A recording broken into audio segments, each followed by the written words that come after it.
قال عز وجل اطیعوا اللہ واطیعوا الرسول اولی الامر منکم وقال النبی صلی اللہ علیہ وسلم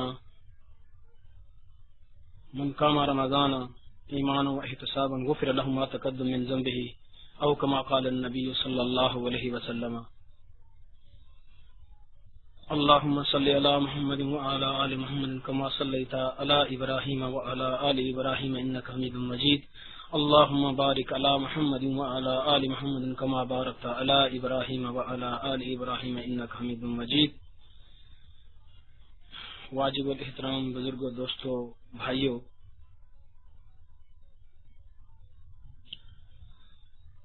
میں نے آپ کے سامنے کلام الہی سے کچھ حصہ تلاوت کیا ہے اور نبی اقدس صلی اللہ علیہ وسلم کے فرامین میں سے ایک حدیث مبارکہ پیش کی ہے. دعا ہے کہ اللہ تبارک و تعالی مجھے حق اور سچ بیان کرنے کی توفیق عطا فرمائے. بیان کرنے کے بعد، سننے سمجھنے کے بعد ہم سب کو اللہ تبارک و تعالی عمل کرنے کی توفیق عطا فرمائے.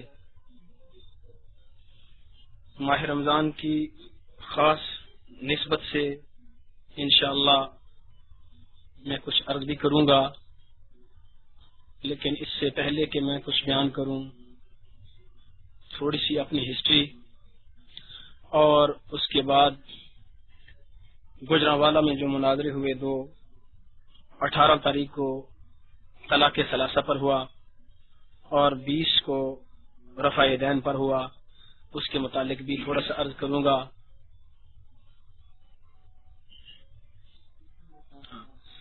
تو انشاءاللہ تعالی آپ کو انشاءاللہ کچھ موتی دیں گے.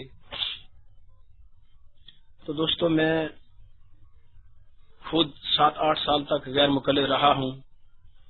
میرا نام عبدالغفار عرف میں ہمارے حضرات مجھ کو ذہبی کہتے ہیں. یہ نسبت امام ذہبی کی طرف انہوں نے اس لیے لگائی کہ فن رجال پر الحمدللہ کچھ مجھے تعلق ہے، اس لیے. تو بہرحال میں 7-8 سال غیر مقلد رہا ہوں. یہ 1974 کی بات ہے، جبکہ میں اسکول میں پڑھتا تھا. اس دور میں میں ان کے ساتھ منسلک ہوا اور پھر تقریباً 8 اور 7 سال تک مسلسل میں غیر مقلد رہا. میرا ضلع بہاولپور ہے، تحصیل احمد پور شرکیہ ہے، اور شہر میرا ہے چھوٹا سا ایک احمد پور شرکیہ کے ساتھ ہے، احمد پور ایسٹ کے ساتھ چنی گوٹ. میرے والد صاحب کا نام حاجی غلام محمد تھا، ابھی فوت ہو گئے ہیں وہ.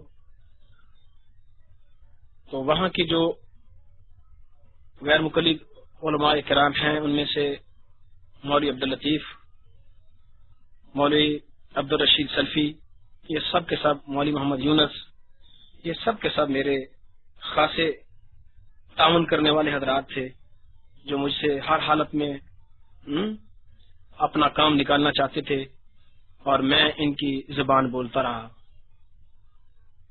اور غیر مقلد ہونے کے بعد تو میں اتنا جری ہو گیا تھا، جیسا کہ غیر مقلدین کی عادت ہے کہ اللہ اور اللہ کے رسول پر جھوٹ بولنا، پرواہ نہ کرنا. مثلا ایک دفعہ ہم بیٹھے تھے اور احمد پور شرکیہ سے کچھ کلومیٹر اس طرف راستے میں ایک جگہ ہے سبیل کلاب، وہاں ہمارے دوست تھے چودھری منظور احمد ڈھلو، وہ بھی میرے ساتھ بیٹھے تھے. ایک ہمارا شہر کا رہنے والا مولوی صاحب حنفی آ گیا اور اس نے سوال کر دیا کہ آپ کا دعویٰ ہے کہ ہمارا ہر مسئلہ قرآن و حدیث میں بالکل واضح طور پر ثابت ہے.